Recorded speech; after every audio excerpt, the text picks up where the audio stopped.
right, so this is about Fernando Tatis Jr.'s $340 million spread over 14 years. Contract just got announced yesterday. So he's going to be in San Diego for pretty much the rest of his career. As you see, this is actually the third largest contract ever in baseball. Mookie Betts last year had the second most. And as you see, the top three are actually in California. But I know you guys not on as much as for baseball as I am, but to me, this is a great deal for him, a bad deal for the Padres. Because you already see you still have Manny Machado. You have two people making over $300 million over the next 10 to 14 years. So you're vested into two players, and there's no growth, really, where you can add, like baseball is a thing. It's not like basketball, right? Where you can pay two players, big duo, like let's say like a Kobe and Shaq or AD and LeBron, right? And just pay them, and you know that you'll be able to get some championships at. Baseball's not that. You need all 9 plus deep rotation. So I think this hurts them. As a Dodgers fan, I'm laughing. So it's hella funny to me. Where they're gonna. I mean, this is a guy who probably could have got $400 million in the offseason. He's like the Patrick Mahomes of baseball, where he's got the swag, he has all the markability, he can ball out. So the talent and everything's there. So he was gonna get paid. But you want to be a contender, you're gonna have to take a little less money, like Mookie Betts. Yes, it's higher with less years, but he's getting $150 million after he's 45 years old. So it's really only like $200 million contract over 12 years. So it was a less cap hit for the Dodgers, so they can go out and get that, like that guy, Trevor Bauer, who's a beast. Get all these multiple people to bring in and make their team stronger. So me saying that, knowing now that this is going to put a big strain on you financially, because they're not a Yankees, they're not New York, they're not LA. I mean, it's San Diego. They'll probably get more investors.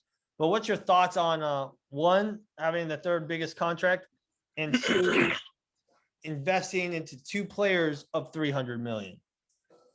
Let's go, D. Well, first and foremost, it's always good to see somebody get a giant, large lump sum amount of money and secure the bag for their family and generations to come. Mm-hmm. Not too keen on watching baseball or too familiar, but I do know 12 to 14 years. That's like what is that, like the median for like a contract in baseball if you're a really good player. Yeah. So with that being said, I mean, as long as he stays healthy and he produces at least above average, maybe one or two, championships, I think the Padres should be fine. Also on top of that, I had a question. Is pitcher's foot a real thing? Say that again? Pitcher's foot. Yeah, I don't know. It's kind of like turf toe, but yeah, like I feel like every sport has a foot problem. I don't know why. I just wanted to make sure it was in my head, so I figured I'd just put it out there.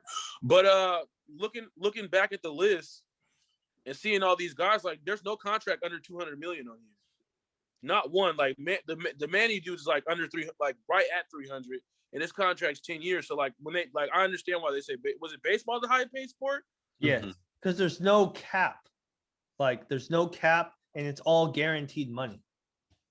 Oh man, I need to play baseball. I wish I made so many better life decisions. But I mean, yeah, that's pretty much, it's dope to see somebody get this much money in 2021. How old is he? He is like 23 or 24. Oh my God. He's gonna have so many kids. If he doesn't get married, he should never get married. He's literally gonna have so many children. If you do, have a prenup. Well, yeah, I'm just gonna leave that at that. I can go on. 18 years, and on the 18th birthday, you found out. Anyways, that's off topic. Yeah, but that's pretty much all I gotta say about it. He made a lot of money. It's in a sport where you don't really like. It's more about endurance and athleticism versus, well, strength plays a part in it too. But yeah, it's just one of those sports where you can be amazing and fantastic, but you can also be on cruise control your whole career. Like, you're only really going to play hard when it comes down to the World Series. Like, there's going to be games that get rough and tough. We all know that. Yeah. But that's any sport. But I just feel like basketball is one of those sports you just. What do you think? To me, at least.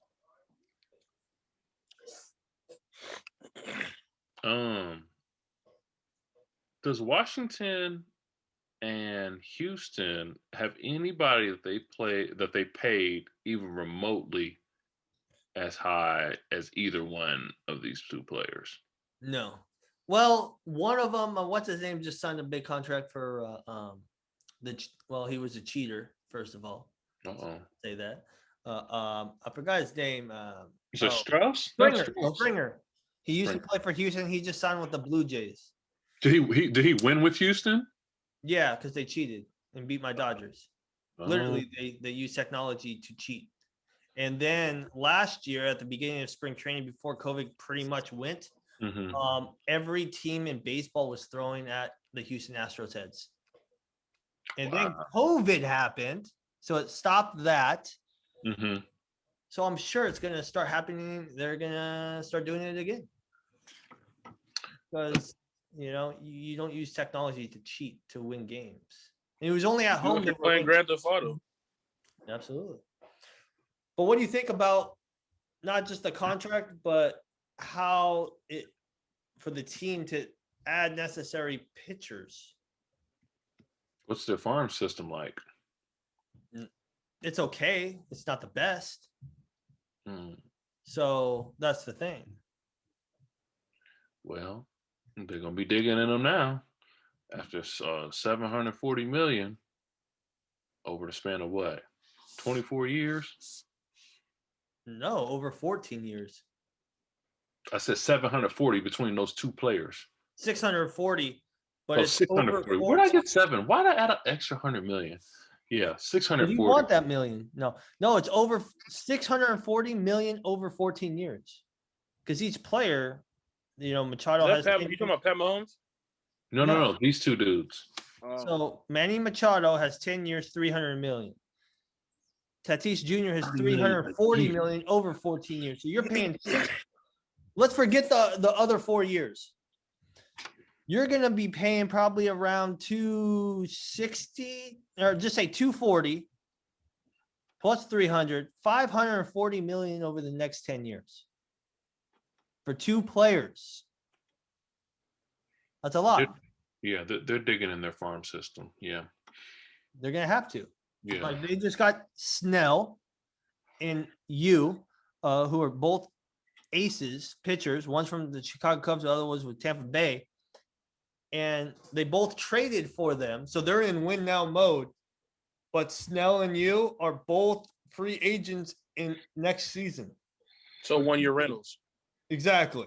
And you can't pay them because Snell's going to probably be just like Garrett Cole there. He's a pitcher. He's going to probably get 300 million for sure. So you're going to have to trade him after next season or do something to get some. If he wins the championship, then he'll stay probably. That's usually how it goes. They won't have the cap, man. You're going to pay 3 players over 300 million? Hey, look, man, it ain't my money. I'm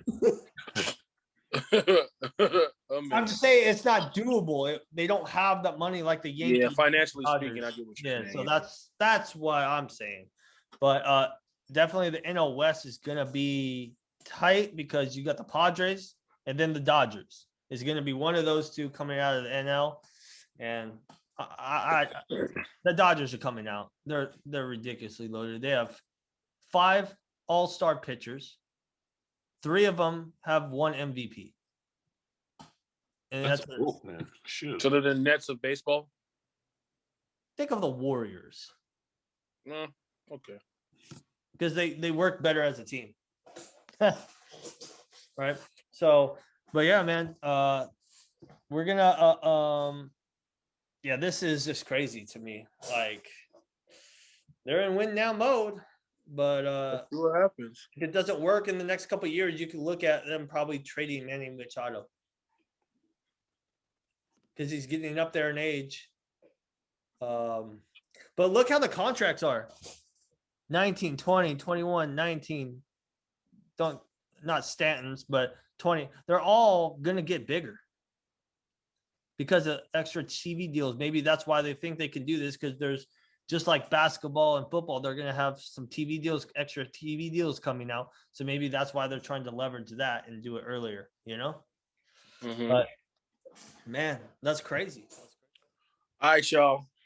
It's been another episode, Saturday Morning Traffic, the greatest podcast, not the latest podcast. I'm here with my dog Tony, my dog Drew.